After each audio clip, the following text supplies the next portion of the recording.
Oh, hello YouTube.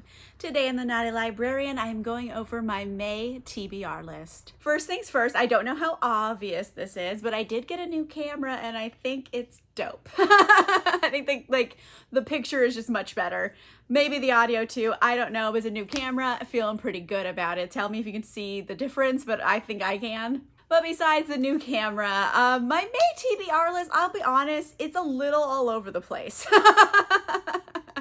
Mainly just like, I couldn't decide what I wanted. You know, like sometimes you're just like, oh, this is a hodgepodge of shit. This is what's happening now. Like, I just kind of went for it, you know? And I don't know how it's all going to work out in the end, but fingers crossed. Let's start with my patron book club book for May, and we are going to be reading Book of Night by Holly Black. Book of Night is Holly Black's first adult fantasy novel, and the whole premise sounds so cool. So basically in this world, like people's shadows are like a part of themselves. I don't know, it kind of gives me like dark Peter Pan vibes a little bit, but basically your shadow self is a self and it's like full of secrets and maybe magic and all this kind of stuff, but it lives in your shadow. And people can do things with shadow magic, but there's a cost to it, and that could be hours or days or maybe even years off your life. Bits of your shadow go missing, all that kind of stuff. So magic definitely has a cost in this world. In this book, we're following Charlie. She is, I don't know, she's a girl with a dark past. She has maybe a criminal background. She's trying to escape that. And she has come to this city and she's working as a bartender, just trying to keep her nose down, out of trouble. You know, and she kind of just does the odd job here or there. And then, one day, out of all the bars in this world, he had to walk into mine. Some figure from her past shows up and is like, basically, I tried to get out and they pulled her back in type of situation. And, you know, she has to, you know, dive headfirst into secrets and lies and murder and like magic and darkness. And I don't know, I think it's really cool. I love the vibes. It's definitely dark feeling. Magic in this world is almost kind of gritty. So I'm very excited for it. And obviously my patrons are as well because it won the poll. So every month, me and my patron book club, we do an exclusive live show discussion about the book we're reading. So if you want to be part of the book club, the link to my patron is in the description down below. You can join if you like. But yes, at the end of the month, we're going to be doing a live show discussion on Book of Night by Holly Black, and I am so excited. I'm so glad it won the poll. This is the best one.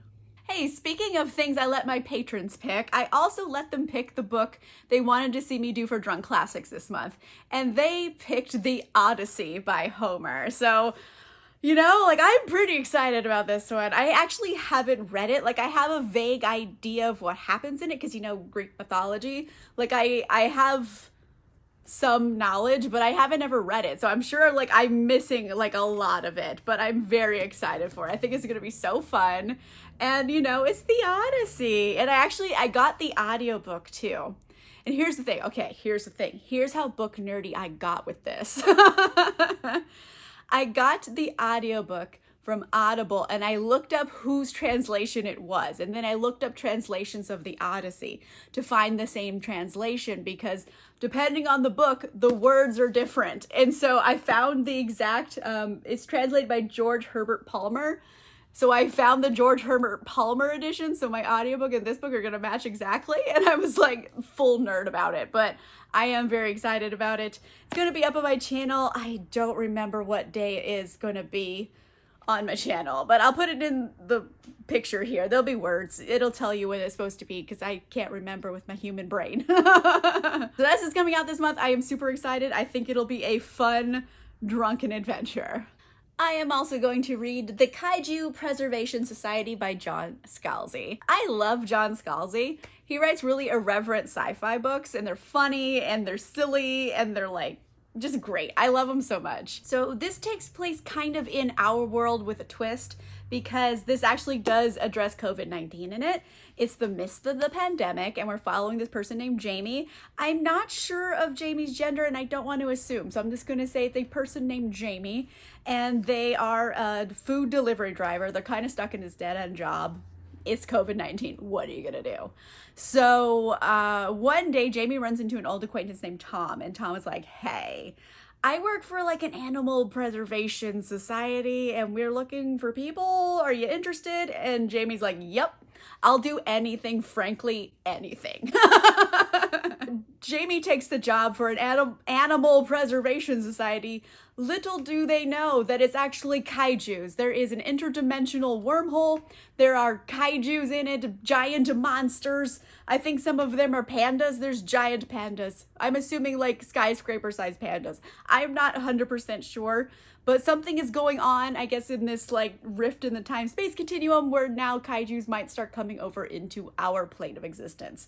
Shit's going crazy, and Jamie's in the middle of it, and I love that intensely. It's gonna be funny.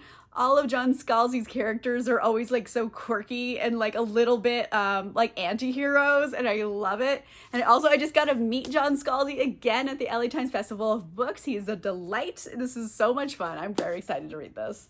I'm going to read Kaiju by Vaishnavi Patel, and I might have slaughtered that name, and I apologize, but I'm not sure how to say it yet. But I am super excited for this book.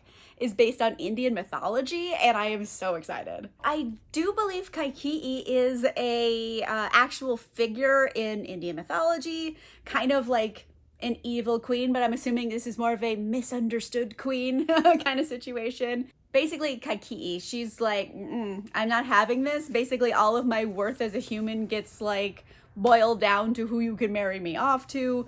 My father's an asshole. He sent my mom away. There's no rights in this world. I pray to the gods to help me. They don't fucking answer. So she's like, you know what I'm gonna do? Learn some fucking magic. So she learns a lot of magic, gets all witchy and stuff, becomes queen. And then the gods all of a sudden have a lot of problems with it. All of a sudden they start listening. And, so she has to kind of decide what path she's gonna take. Is she going to turn her back on her powers, or is she gonna be like double down and like see what happens? I don't know, but I'm really excited about it. I think it's gonna be really, really cool. So like all the rest of the books I have for May are all just a bunch of romances. I just went like ham on romances. That's all I wanted to read. So I have been using my TBR jars. I did mention this in a previous video. I basically wrote down all of the books I have on my shelves that have not been read and put them in jars, and I picked one for this month, and it was Gentle Rogue by Joanna Lindsey. And this is like a piratey bodice ripper romance, and I'm into that. Although Joanna Lindsey is like old school romance. So I'm not sure how I'm gonna take it, because sometimes really old school romance has consent issues, but we'll see how this goes. I don't know. I think it's gonna be fun. It definitely has pirates and stuff. This one, we have Georgina, right? And she is just desperate to get back home to America. She's like, I gotta get there. I gotta get in this boat. I don't know how to do it. Oh, I got it. I'm gonna disguise myself as a cabin boy and get on this boat. And then that's what happens. But things go maybe a little too well, because now Georgina has been roped into being kind of like the valet for the captain of the ship, Captain James Mallory, and he was an ex-pirate, so I'm assuming maybe privateer, but like now he's gone on the straight and narrow. He's running a legitimate business now, and he's like, oh, I'm a captain, and no women's gonna trick me into marrying them, ha ha ha. Hey, that cabin boy's got great hips. Like, I don't know how this happens. He just starts checking out a cabin boy, maybe, because I am assuming he has to know that it's a woman right away, because it's really weird if he starts getting attracted to a young boy.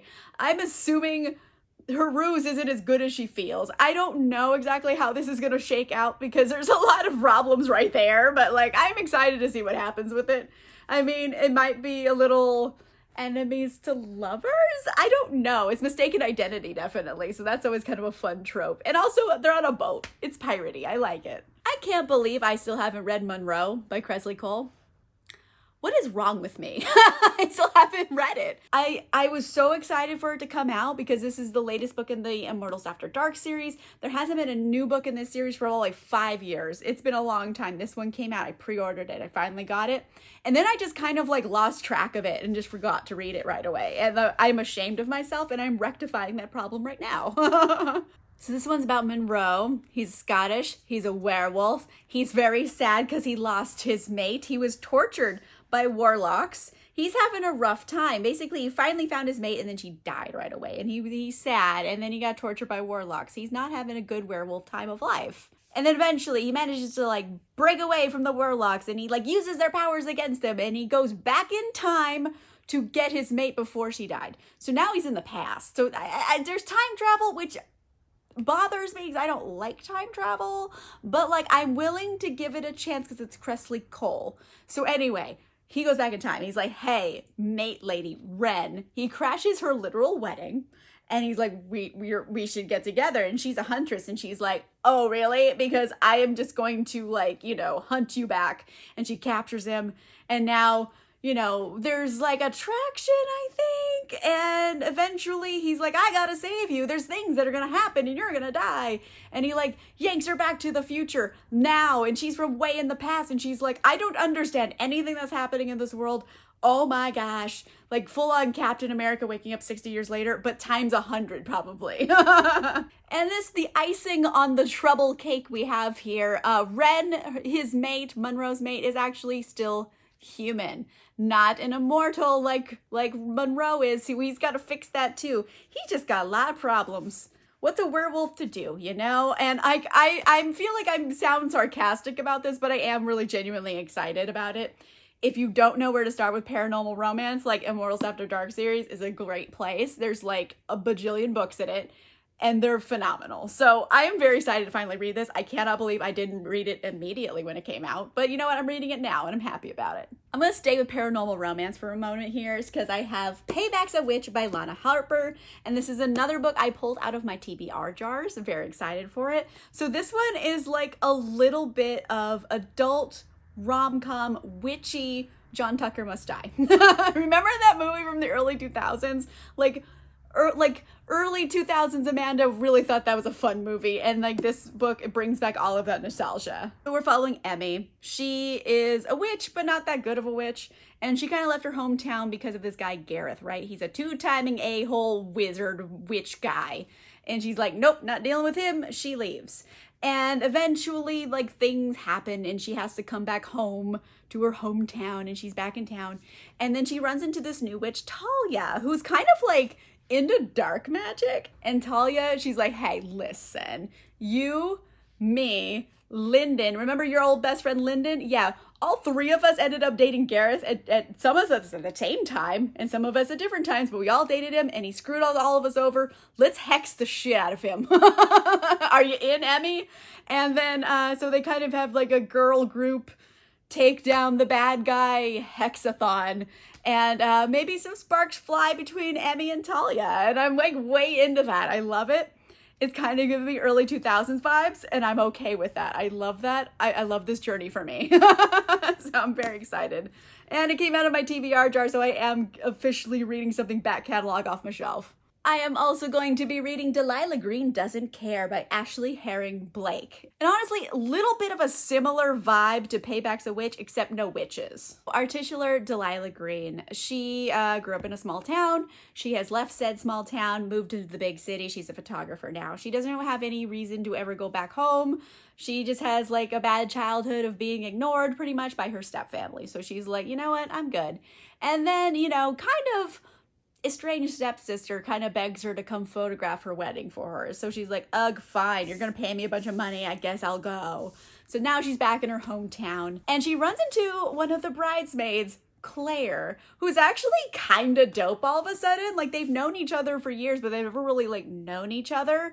But basically Claire, she's a single mom. She runs a bookstore, and she's like, no, I don't want my life to be uprooted. I'm doing things safely. And then Delilah breezes in, and like all that goes to hell. So I feel like it's going to be just like, ooh, sparks are gonna fly. It's gonna be one of those big sexual chemistry books, and I'm like into it. So what we have is opposites attract, small town romance kind of, FF romance, and also girl power, because Claire and Delilah kind of have to team up to get Astrid away from her fiance, soon to be husband, because apparently he sucks and like she doesn't know. So like there's going to be some hijinks, and I don't know, I'm just way into this. I think it's gonna be really good. Last up on my list, I have The Wedding Crasher by Mia Sosa, and I am so pumped for this. Oh my goodness gracious. I absolutely loved the prequel to this, which was The Worst Best Man. Loved it intensely, and I've been waiting so long to get this book. So excited, it's finally in my hands. So this one is Solange and Dean. Solange, on the eve of her trying to leave Washington, D.C. to go to a new city, her cousin loops her into helping out with this wedding. And she's like, okay, fine, whatever. It's the cousin's like working at the wedding. And so she goes and she walks in and it's a full-on Panic at the Disco. Haven't you ever heard of shutting the goddamn door? Because she sees some things she should not have seen. So what's a girl to do? Well, she crashes the wedding and stops the groom from making a very terrible decision because the bride was, in flagrante with another person who wasn't him. So there you go. She breaks up a wedding, you know, just on a Saturday. No big deal, guys. And said groom from the wedding, Dean, you know, he I don't really think he's too heartbroken about it. The way like the blurb is written, at least, like he really just has boxes he need to check off for life goals. He's like, okay, I gotta get married. I gotta start a family. I gotta make partner. Check, check, check, check. However, things are going awry and like he realizes he needs to have a romantic interest to make himself seem like in the family kind of way. Maybe it'll help his career. And like, he just says, I'm in love with Solange. We're together. She's my girlfriend. We're totally dating. And well, Solange doesn't know this. So it's kind of a fake dating situation. Solange agrees to help be his fake girlfriend because she does feel a little bit bad about wrecking his wedding. And then, you know, sexy results. I love fake dating. It is my fave. I love it because they fall in love for real every time. I don't care. I know they're going to do it and I love it. But yes, I'm expecting laughs. I'm expecting smut.